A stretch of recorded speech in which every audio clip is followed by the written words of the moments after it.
Chers amis, bonjour. Aujourd'hui, ici en Normandie, il fait un temps absolument exécrable, il n'arrête pas de pleuvoir. Donc j'ai refait mon petit studio intérieur. J'ai deux mots à vous dire au sujet de Belo Monte.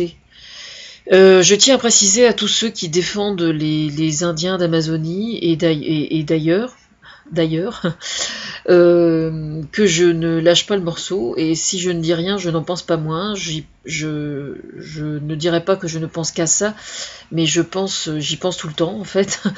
Et ce matin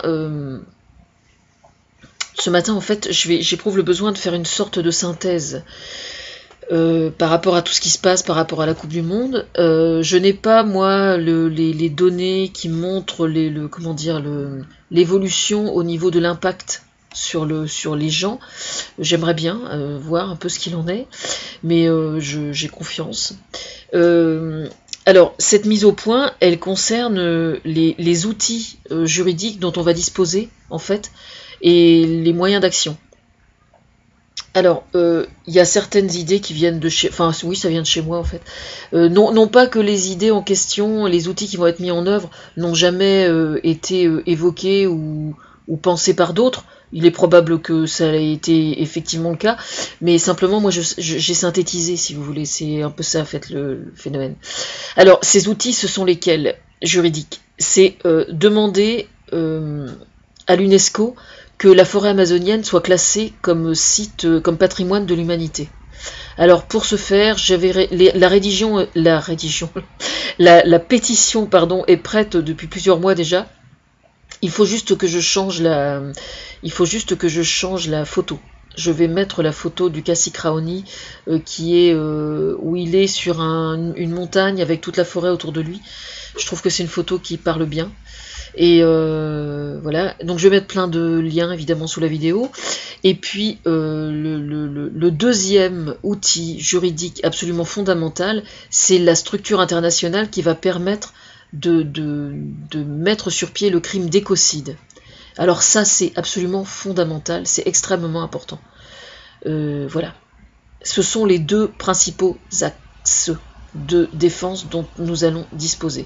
C'est-à-dire qu'à partir du moment où ces outils-là seront mis sur pied, on va pouvoir être beaucoup plus efficace, parce que le problème, c'est que sensibiliser les gens, c'est extrêmement important, mais c'est en sensibilisant les gens qu'on va faire pencher, justement, qu'on va obliger les politiques à nous suivre. Et c'est pour ça que c'est absolument fondamental. Donc, je demande, moi, à tous ceux qui viennent voir cette vidéo, de changer l'avatar. Alors l'avatar, c'est la petite image, pour ceux qui ne savent pas, c'est la petite image qui est utilisée sur les réseaux sociaux, etc. Enfin, sur les réseaux sociaux en général.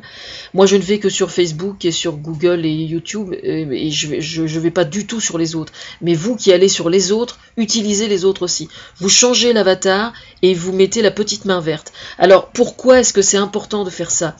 Eh bien, précisément parce que le visuel, c'est quelque chose d'extrêmement important, et tous les publicitaires savent très bien qu'un visuel qui est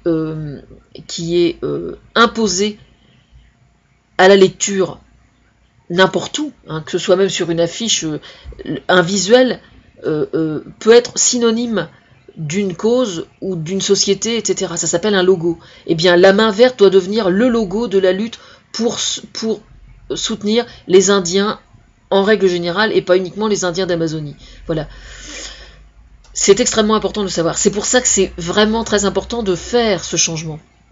Moi, depuis une quinzaine de jours, je mets la main verte sur chacune de mes vidéos. Je ne l'ai pas encore fait sur tout, évidemment, parce que j'ai pas trouvé le temps, mais je vais tâcher de le faire. Et je vais mettre sur chacune de mes vidéos la main verte, au lieu de mettre mon joli faciès, vous allez avoir la main verte de la forêt amazonienne. Voilà. C'est tout. Donc je vais mettre les liens sous cette vidéo, et voilà. Ça prend forme, je suis contente.